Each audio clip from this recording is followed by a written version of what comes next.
In case you don't know who I am, my name is Jessica Craddock. I am the founder of the Artist Market Company, and I live out in the boonies near Durango, Colorado. I love it out here because it's in the country. I can grow my own food I don't grow all my own food. I wish I did, but Sundays is my food planting day. I have two little kids, almost 2 and almost 6.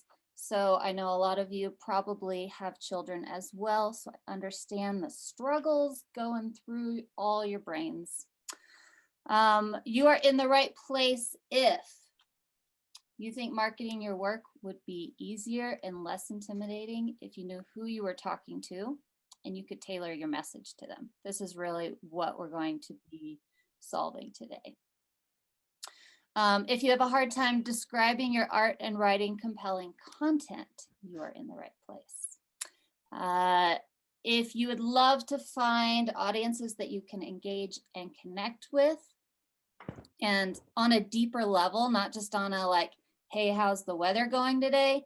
This is going to help you with that. If you are always feeling stuck and inconsistent because things aren't happening fast enough, this is going to give you that starting ground, not the, oh, where do I grab today? This is going to give you like a really solid base of where to start going. And if your current marketing plan is, I'm just going to keep adding things to my to-do list until something works. Anybody? Everybody. This is going to also help with that. So who I am is, I already went over that, but I started studying marketing in 2011, starting with working in a artist-owned gallery. I was also the founding member, one of the founding members of an art group where we rented out a house and kind of turned it into a gallery and had shows all over the city. That was super fun. After that, I got a job in a marketing agency and I worked there for 3 or 4 years. We took clients from like their base idea to having their branding and their events and all the things. And from there, I started a web design business because red tape, you know, and that has morphed into this. Here we are. I'm back to my roots. I've got my artists with me. I love you guys. And yeah, that's just the very short, quick version of my journey, because I know you don't want to sit here and talk about me forever. Okay, so I asked you a minute ago if you have any questions, pop them in the chat. I see one from iPad. I don't know who you are, but I would love to see if there's any other questions. Go ahead and put them in the chat. I'm going to keep going and I'm going to circle back around. We're going to just jump right on it and get started. I know your time is valuable and you don't have all day to be doing this. But I also want you to be leaving with something. I don't want you to just be here and listen to me talk forever and then go, oh, that was cool, but when am I ever going to do that? I don't know. We're going to get started right now. Helen. Thank you, Helen. Okay. Content topic number 1. The number 1 thing I said that we were going to work on today is the ultra efficient way to figure out what your ideal art buyers have in common and why it's unique to you. And the way that we are going to do that, well, let me back up a little bit. I feel like I am talking a lot. Take a breath. Okay. What is an ideal art buyer?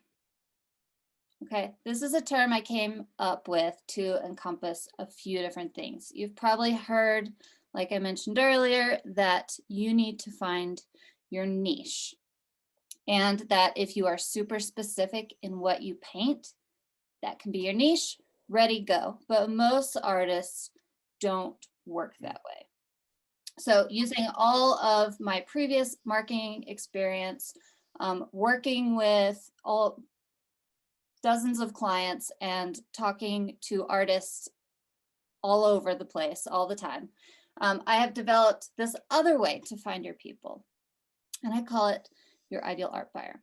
So instead of being really specific on demographics or subject matter, it allows you to create a brand that certain people will identify with, which is exactly what we're looking for. We don't want it to be for everyone because it's literally impossible to create any sort of connection if you are trying to talk to everyone. So I'm going to use a current day example. It's not my favorite example, but it's the one that you guys will all understand right off the bat. So if I say, I am a political party, whatever that political party is, you are immediately going to go, oh, that's not really my people. I don't think like you. I don't understand why you think that way. I think if I tell you what I think, you're going to judge me, et cetera, et cetera, et cetera. Or, oh, okay, I can relax around you. We can talk. We can share that, those things that we have in common. We can be friends. We can be friendly. Now, I know that I hate politics. I think it's so divisive, but that is just one of the biggest examples that I could think of that shows if you go down to what you believe in and what you stand for, that is the quickest way to build up connections with other people, right? Show of hands, if you hear that someone is the same political party as you, do you instantly feel more connected to that person without knowing anything else about them? Would you say that that's true? Yeah. Okay, so I'm not just totally making things up. That's good. Yes. Score one for me. Okay, less extreme examples. Think about the conversations that you have with your best friends all the time. These are things that you guys connect over. You guys feel like, oh, they really know me and I can really be myself around them. Whereas those are things you wouldn't really talk about with other people because it's not going to work. Like, they're not going to understand you. But that's what we want. We want that feeling of, ooh, they really get me, right? So now I know that you're probably thinking, okay, what does this have to do with my art? We're going to get there. Let me keep going. Okay, do you guys have out your paper, your other document, whatever? Yes, okay, cool. So we're going to take about 10 minutes here, and I am going to just be asking you some questions. And I want you to, you're going to have about 60 seconds to answer each one. So you're not going to have time to go super deep, but you're going to just write what comes to your mind, okay? The very first thing, everybody ready? Yeah? Okay. If you paint, and I say paint, I mean draw, sculpt, whatever you do. If you paint recognizable images, what are the images you paint the most often and why? And if you don't, if you paint abstract, why do you paint abstract? Get the timer going here.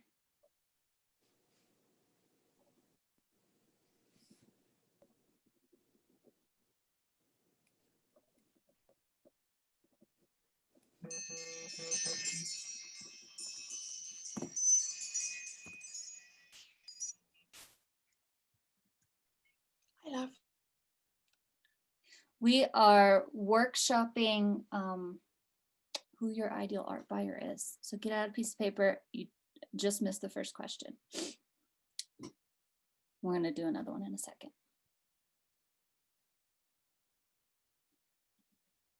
30 seconds.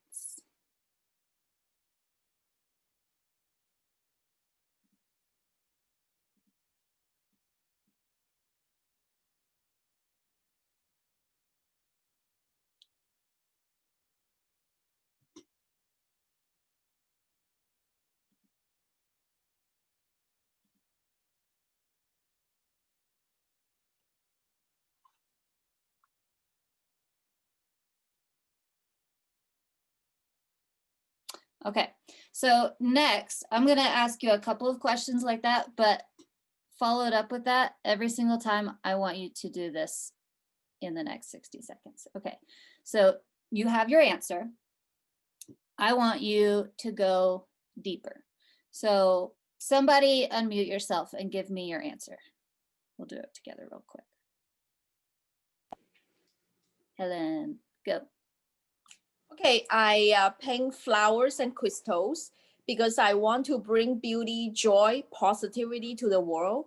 Flowers and crystals have the magic universal healing power. That's what I wrote down. Okay, great. So why do you want to bring those things that you said to the world? You said joy, energy, Beauty, beauty, positivity. positivity. Why does that matter to you? This is Those getting are my harder. highest values. Sorry again? Those are my highest values. Like I Your highest personally values? value them. Yeah. Okay. So, but let's go even a little bit deeper underneath that. So, why is that one of your values? That can be your question. So, look at your answer and everybody ask yourself why. And then when you write down that answer, ask yourself why again until the timer goes off. This is going to be annoying and I don't care because this is how you get to the good stuff. Okay, ready, go. 60 seconds. Why?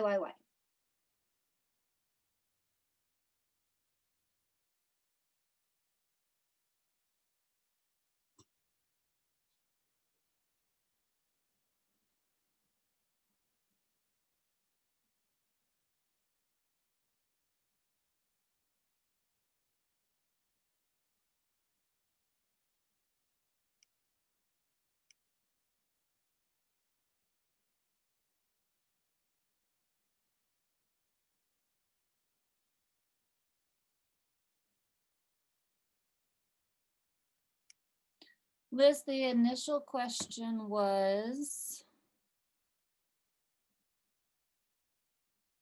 what are the images you paint most often and why, or why do you paint abstract?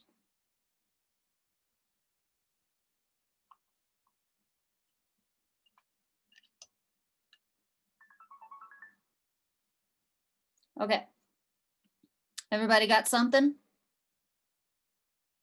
Okay. Question number 3.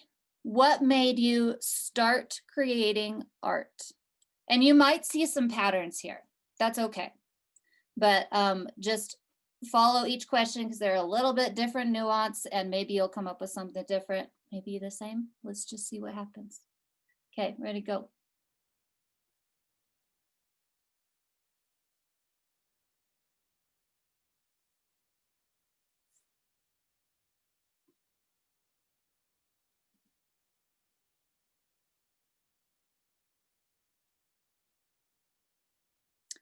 Paula, we're just workshopping some stuff here. Just grab a piece of paper and you can catch up on the next question.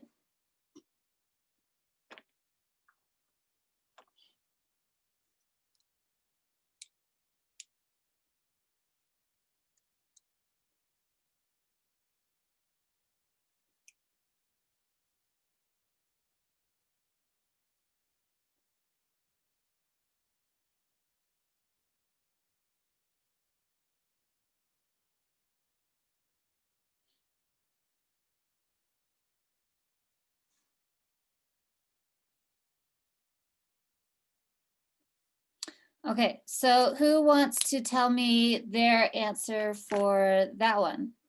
I can see Stacy, Kim, Bree, and Julia. So I'm nominating one of you. Kim. All right. So I just put doing stream of consciousness because I can't actually remember when I started painting. But I think it was as a way to express myself and my emotions and to be able to put them into context and process them in order to move forward. Okay. So why is that important to you? Why is it important to put them into context? Why is it important to process them? Why is it important to move forward? That's the next question for you. Everybody else, it's why to your last one. I'm going to do 60 seconds again.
Sorry, I forgot to pay attention to that one. I was trying to get it before the annoying sound.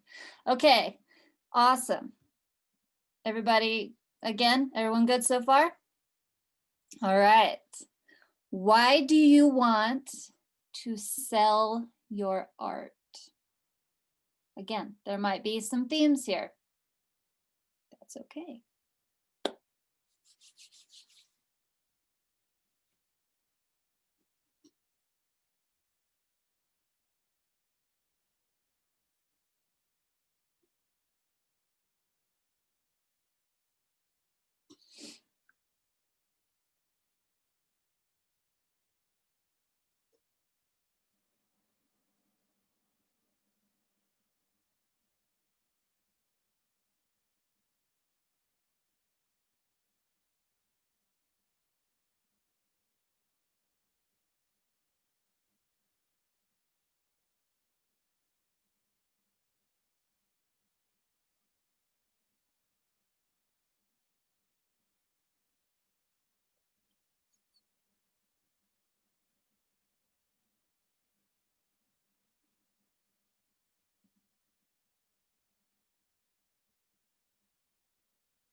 Karen just messaged me and said, oh my God, breakthrough. Love that. We're going to talk about that in a minute. I want to hear about it, but let's finish these questions.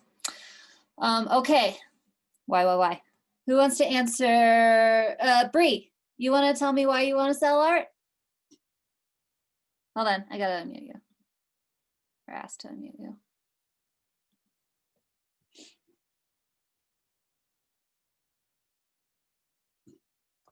Like an obvious one would just be like financial support for my family. That's great.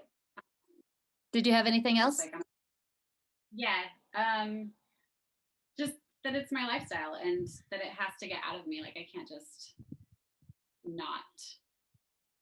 I don't know. It's frazzling if it just stays inside. Okay. So one, why is it so important to you to contribute to your family's finances?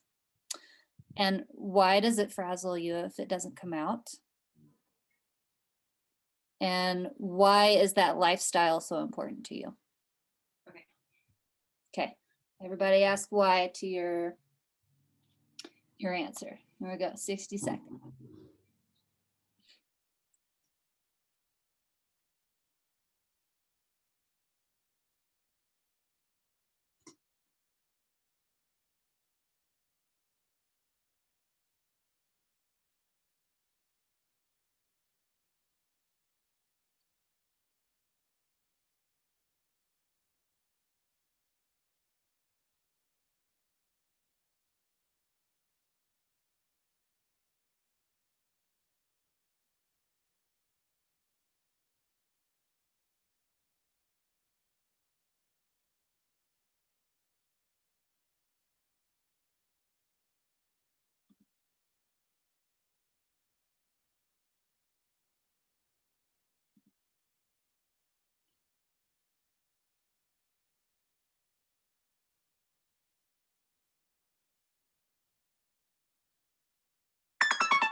Ooh, oh, scares me every time. Okay, let's see. Next question. Somebody just came in, it says admin. We are just doing some journal prompts. Follow along if you can. Okay, this one is a little bit different, but it's just going to give you a little bit different perspective on kind of your themes. So who is your favorite musician and what do you like about them? If you're like, Jessica, music's not really my thing, you can change it to what's your favorite store? What's your favorite brand? Who's your favorite artist? But we're just looking outside of ourselves for this one. So number 7, who is your favorite musician and what do you like about them? Ready, go.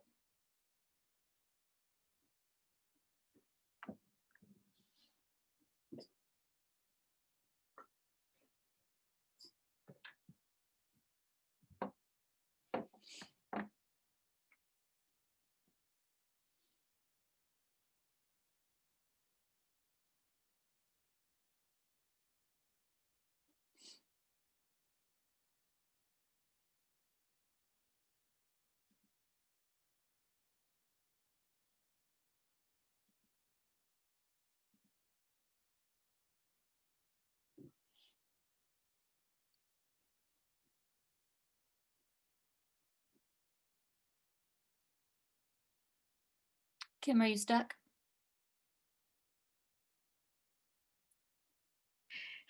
No, I'm not stuck. I'm done. That one was easy. Good. All right. You know the drill. Why? Now, if you just have like one answer, I know in some of those examples, I went through like, you gave me 3 answers, I gave you 3 whys, but if you can just focus on one of those answers and just ask yourself why on that one, you'll get even deeper into some of the good stuff. So, does that make sense? Julia, do you want to tell me what your answer was? Sure. So let's see, for favorite musician. Mhm.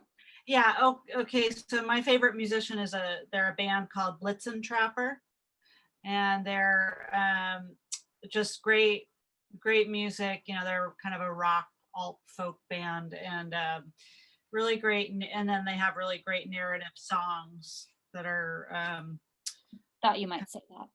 yeah, kind of mysterious. You know, they're songwriterly. Okay, so what do you like about that narrative songwriterly theme? Yeah, for me it's very personal because they're from my part of the country, and they're, you know, that I relate kind of on a very creative way. It's like we're following the same creative threads. Perfect. So I want to know Yeah. more. Write it. Keep asking the whys, because Okay. that's a great example for you. I'm glad that I asked that question. Yeah, thanks. Yeah. Okay, ready, go. 60 seconds.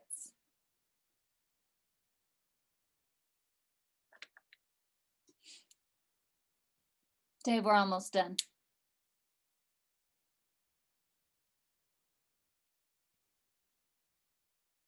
With this part. You can, I'll have a replay. You can go back and watch the questions.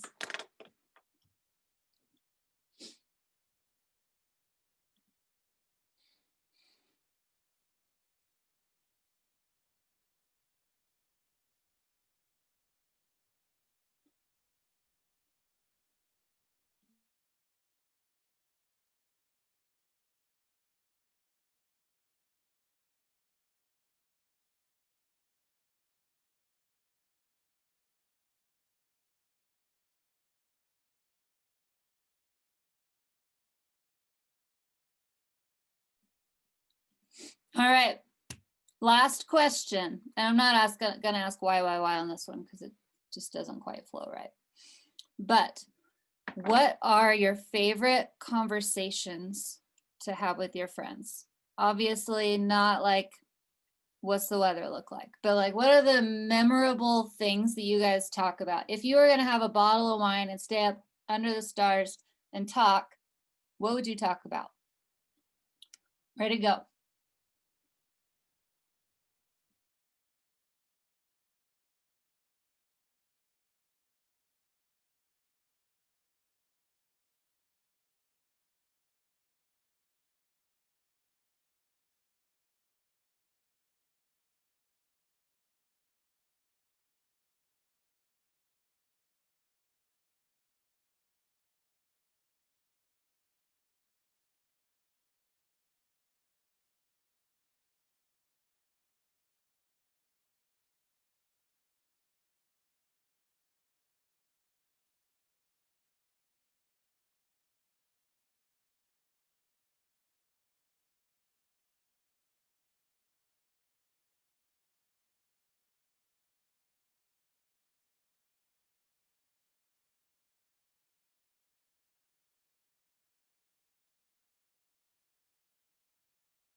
All right, everybody done? Ish. Okay, I now want to know, did anybody, first of all, did anyone have trouble asking themselves why in any of this? Or was that pretty straightforward? Helen, you did? Tell me what you had trouble with, because I know you're probably going to want to go back and look at this a little bit more. So this is something that I feel like is kind of important to getting down to the good stuff. Well, I pretty much have a hard time answering the why. I did wrote down the answer, Mhm. but it just looked very apparent to me. You see what I mean? It doesn't feel like it's like really answering the why. Are you It's the kind of like- person that needs time to like process through things and really think about them? Probably that's what's going on. Yeah. Or was it more that you didn't quite understand what the why was about? I understand the question. I know what you're asking from me, but Well, it's just like what I wrote down is pretty surface. yeah. Like Okay. I'm not happy. I don't think that's deep down the real why that you're looking for. I know what you're looking for, but I don't think that's the answer yet. So Okay. that's what I'm having problem with. That's okay. I'm glad that you know that. Because this may just be a thing where you need to set a timer and give yourself 10 minutes on each one of these questions to just do some free writing and just see what comes out. In college, one of my teachers made us, I have a hard time putting things down on paper. But this exercise I learned from one of my teachers is just set a timer and you're not allowed to let the pen leave the page and you just see what comes out. And especially if you have 10 minutes, that's a long time for that pen to have to keep going. Even if you're writing, something's gonna come up and you're gonna start going deeper. So I would probably recommend something like that for you and anyone else who feels like that is true for them. Okay, so if you can notice, I'm calling on everyone who has their camera on. So if you would like to join in, turn on your camera. Okay, so going through your answers, what we're looking here is actually that common thread. So if you feel like you were just answering the same thing over and over and over and over, you're doing good. If your answers were all the way across the board, that generally means you need to dig a little bit more. Show of hands of the people I can see, whose answers were pretty similar? 1, 2, 3. Whose answers were all the way across the board? Anybody? No? Okay, well, that's cool. Awesome, this should be easier. So what is, I don't see a name on you, but I'm gonna ask you to unmute because you just turned on your video. Elisa. Elisa. Did you see any common threads in the answers that you had? Yeah, definitely. Like one part as the other girl that was speaking before, sorry, I don't remember your name, that was probably the hardest to pin down is the what made me start art in general. And it just goes so back in time that I don't have an answer really. But then, yeah, everything else is kind of in the same bucket. I work a lot with gradients and I love the transition between colors, and I'm in a specific moment right now where I'm trying lots of different things, but I always end up doing the same transition of colors and gradient, and everything else, like even the answer of music is like that. The transition, is it the transition that you love so much? Yeah, or? so I love different things and how they end up together. That's what I really like. Yeah.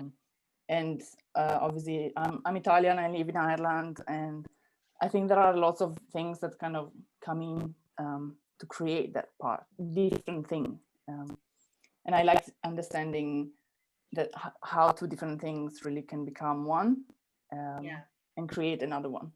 I'm totally with you on that. I love to do that with marketing, actually. So I very much understand what you're saying. Now, how do you turn that into who your ideal art buyer is? Well,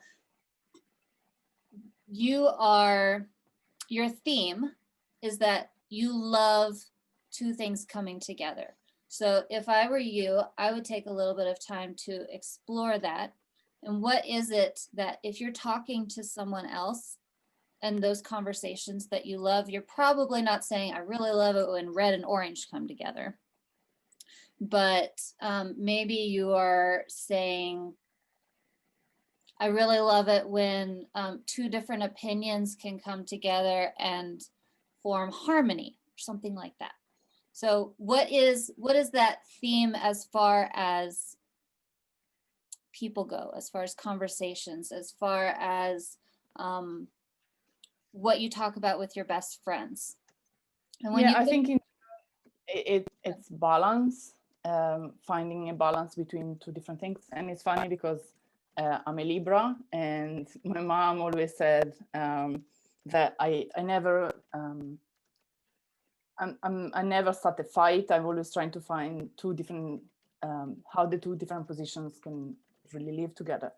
And I'm not into astrology at all, but I really identify myself with more the symbol rather than the astrology implications. And I love that. Yeah. So how two things can find harmony and live together?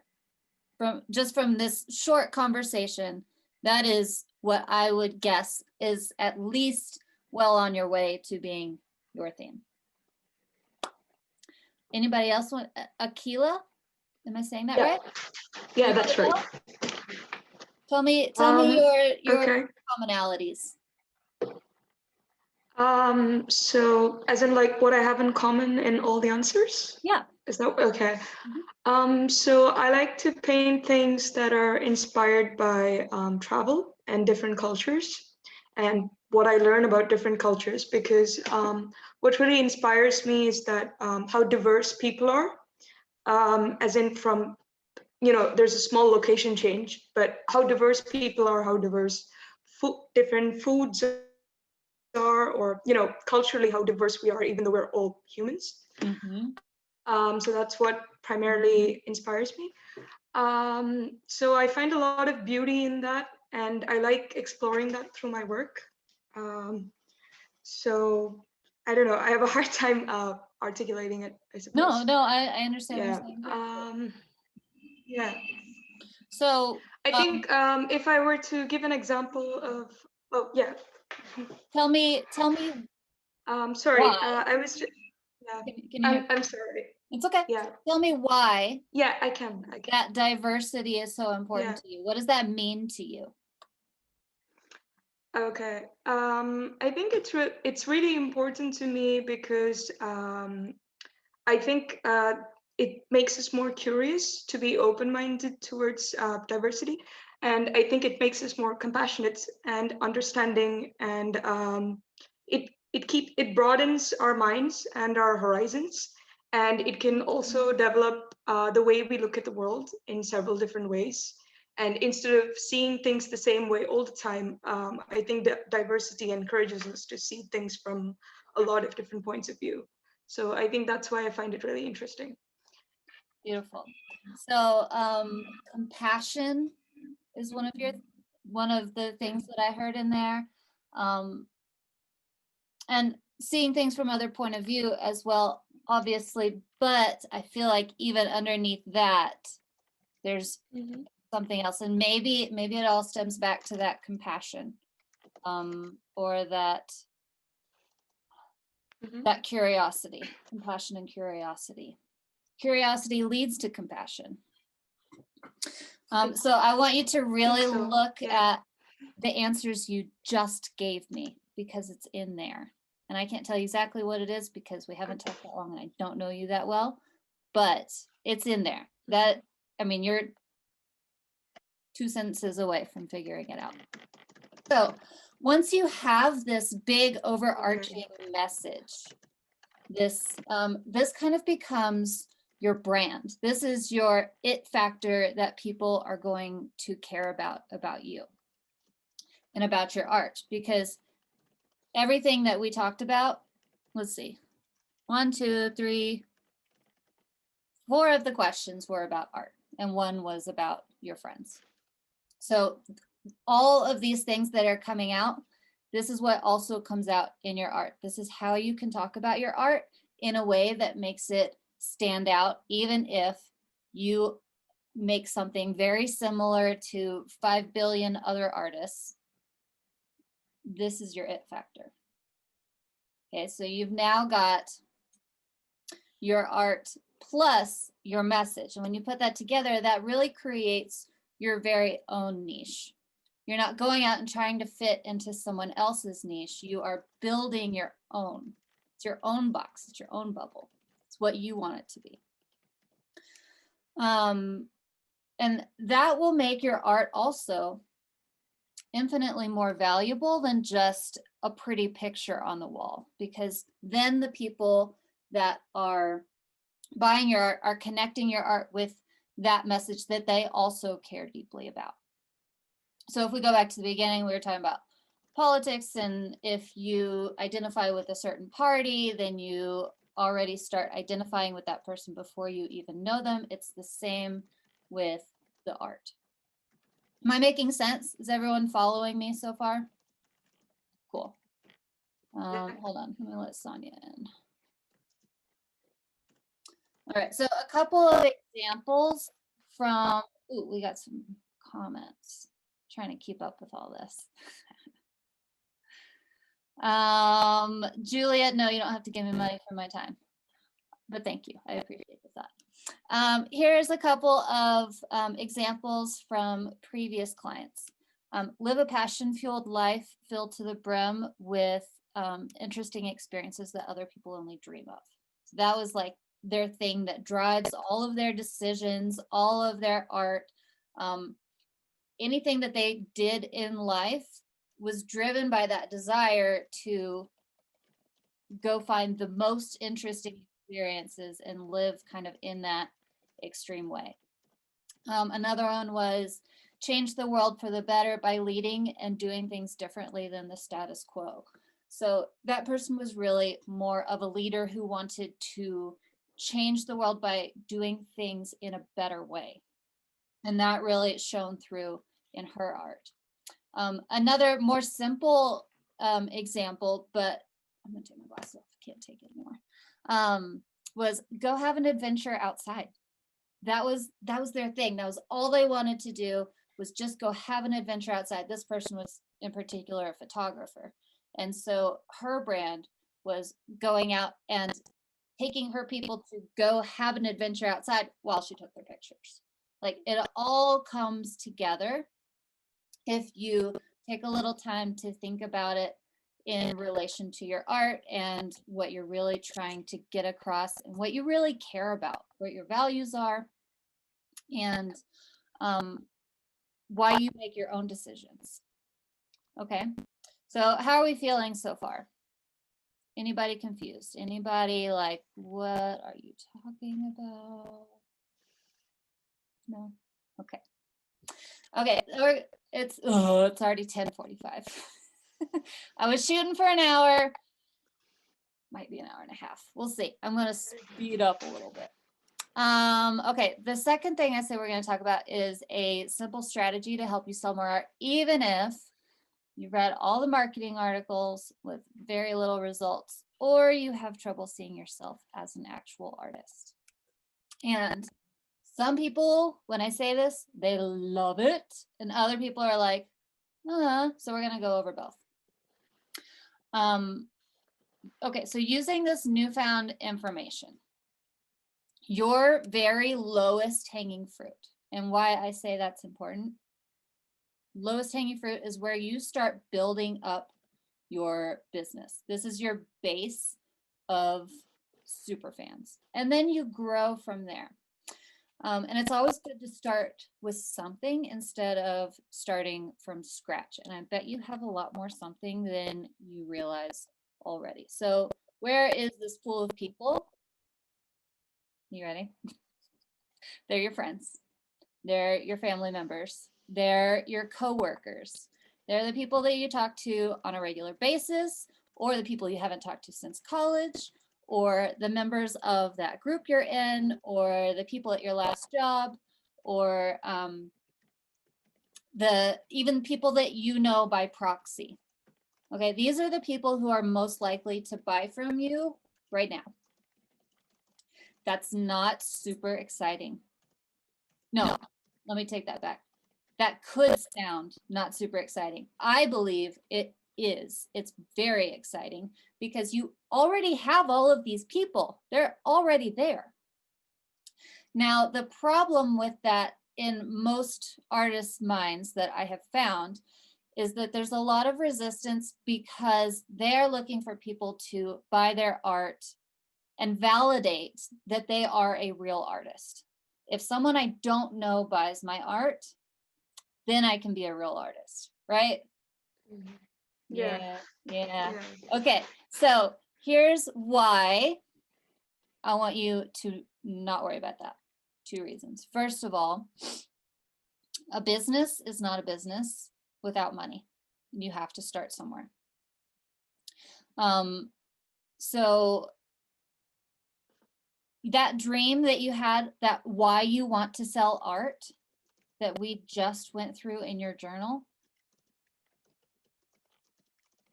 that dream probably requires having some money. And so this is your base. This is not where you're going to end up. This is just your base, okay? This is where you start. Number 2, these people are how you're going to grow your business quickly.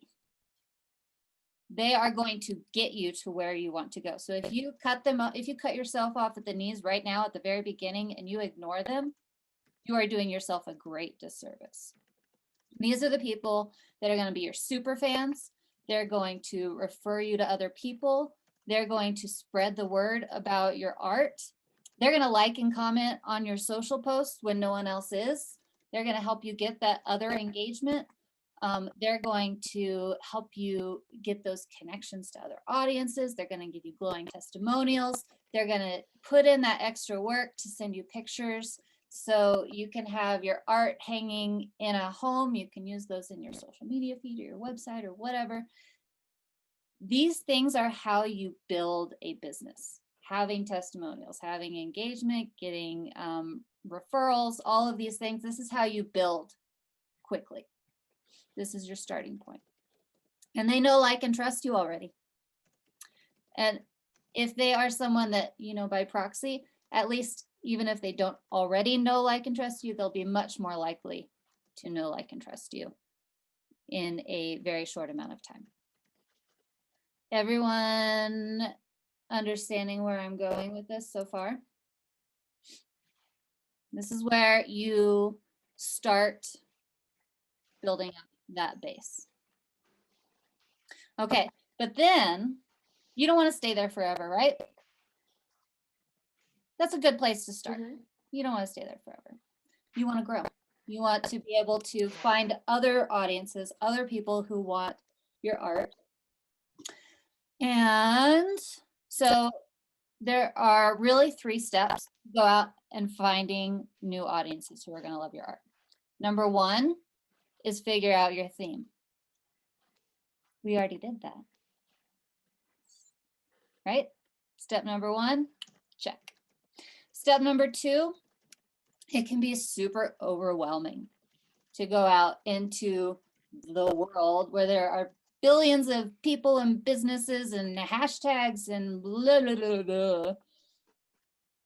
So number 2 is find one place you really want to focus, because otherwise you're never going to get anywhere.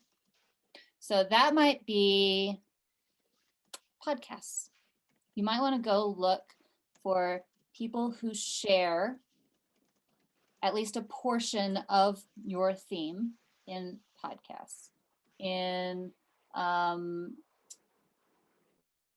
local stores, in interior designer brands, in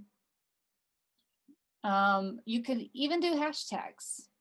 You could look at organizations around you that kind of share that theme with you. And if you just think about it for 5 minutes, you can think of a couple. But if you stop there, that's where you're really going to run into trouble. So let's say, trying to think of an example here. Julia, you were talking about the narrative kind of being your theme. What is your story that you're trying to tell? Well, I'm working on some pretty specific stories right now. I'm working on kind of some history related to its family history, and but it's also related to Oregon history. My grandfather was an attorney back in the 40s and 50s, and I'm painting some scenes from some cases of his that he wrote about. So it's like there's some really interesting themes that I'm following in it. So what is the, you've got Oregon, attorneys, family history. Underneath all that, why are those the stories that you care about? Because it's kind of, it's about human behavior, and it's about kind of mistakes, and my project is called the Museum of Bad Judgment. And it's a series of paintings, and so people respond to it in all different kinds of ways. Yeah. So you know, I'm thinking about reaching out to kind of the area. I live in Washington State, but I'm thinking of reaching out to galleries in that area where he was, which is in Oregon. And but that's and you can definitely do that. That's more of a surface level connection, and that's okay. Yeah. But those run out pretty quickly. Yeah. So underneath that, why do you care about, I love that too, Museum of Bad Judgment. Why do you care about bad judgment? What's underneath that? See, we're just going under and under. Right. Well, I think that, you know, what's underneath all of this is you know, I think it's looking at human character and human behavior, and you know, just how just turning points, you know, how people can make decisions and completely change the direction of their lives. There it is. Yeah. And so it's that same thing, like why people are interested in, you know, reading books about true crime, or you know, why, you know, I think that it's that kind of interest, but you know, I'm translating it into this art form, you know, into these, you know, paintings. Okay, so your theme, what I would assume your theme is that decision that changes your life. Yeah. And I think that's really cool. That sounds fascinating to me. I would want to read all about that, or look all about that. Yeah, exactly. I mean, it doesn't necessarily translate into the work. It's in the work, but it's you know, because it's in me, but it's not, you know, it's not necessarily visible. Well, it's in how you talk about the work. Right. It's in how you share about what you make and why you make it. Right. And that's what's important. So let's say that you wanted to look at other authors. Yeah. So you can be looking at, you said, true crime and why they make those decisions and all that. Let's say that you found an author that you just felt in sync with, you felt aligned with. What they are telling their audience is probably going to be similar to what you are telling your audience. Yeah. So if you can join forces with that other author by, you know, doing a double interview, or by coming up with maybe like a thing that you can share with their audience that their audience would be interested in, that would give that author some credibility or some interesting points or some whatever. Yeah. Using that theme that ties you guys together, how can you join forces with all these other people around who have similar themes, who have similar audiences, even if it's not about art, true crime is not about art, but they would be interested in your decision making, in your process, in why you do what you do. Yeah. Yeah. And not Cool. every single person in that audience is going to be an art buyer. Not every single one of those people is going to love your style of art.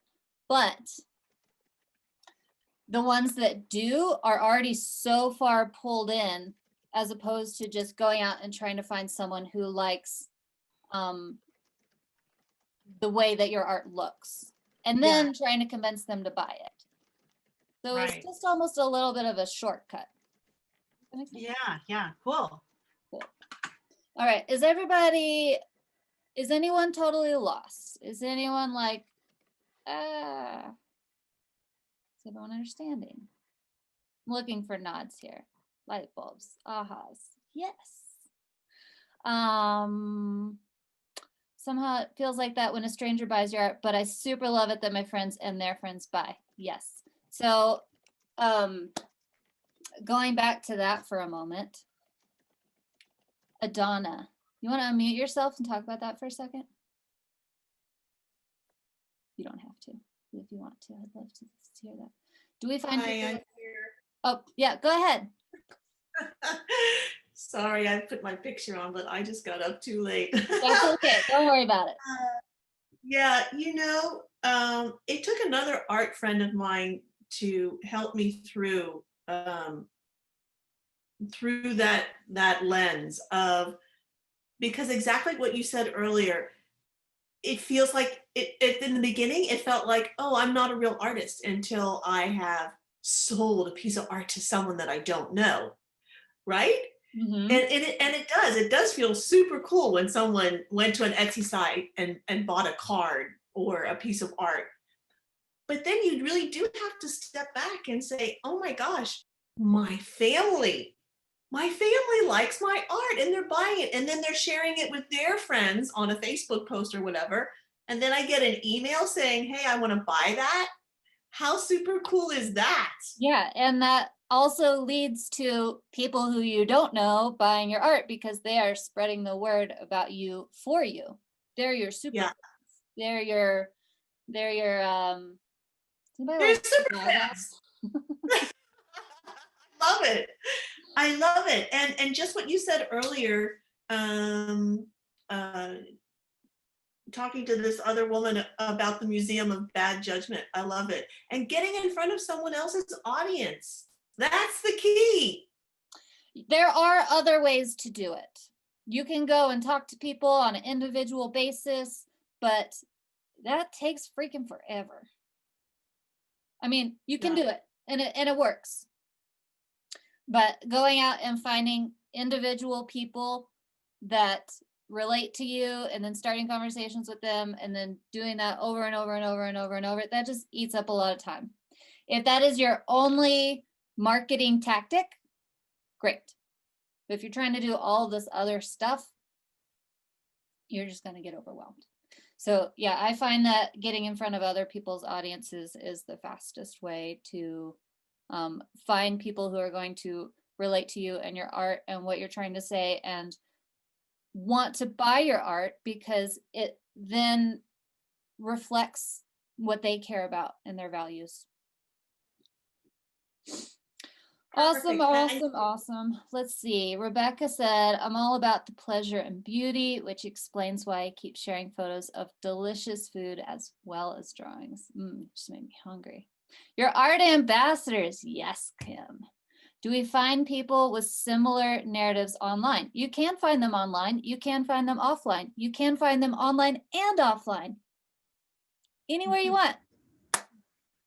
I find that it's easiest to connect with even people you don't know offline first, although there is a thing called COVID going on. And then use the online world as a way to expand even further. But if you can really own your localness and use that to your advantage first and build online on top of that, That is a recipe for making more money faster. Because also if you're local, probably somebody is going to go, oh, I know that person. Or let's say you've got something hanging up at a restaurant that people eat at. And someone comes in and is like, oh, I like that art. Someone with them probably knows you or knows someone who knows you. Or, you know, there's that, that chain. Everyone knows there's like 7 people in between everyone or something like that. If you go local, there's a shorter chain. And if this chain is shorter, you're more likely to get that no like trust factor faster. Okay, let's see. Where are we at? Where are we at? My notes are way too long. Any more questions? Any more questions? How do you approach people about exposing your work on their accounts? I don't necessarily say that you should go ask them to expose your work on their accounts. What I like to do is figure out ways to collaborate with that person where you are supporting them and they are supporting you back. Where is the win-win? Where you are giving them a win for their audience, making it easier for them, or making their life easier, or giving them something that they want, and in return, they help you with something that you want. So it's not so much about saying, hey, will you show off my art? Because that is you asking a favor. That might work sometimes, but it's not going to work as often as, hey, I have this idea where I can help you and you can help me. Let's help each other. 7 degrees of separation. Yes, thank you. That's what I was looking for. Collaboration. And that is actually what I taught in Anchored Artists the very first month that I did it. And wow, it worked so well. I heard you say something once that really stuck with me. Want to sell more art, make more friends. Yes, Kim, I remember you emailed me about that and you said,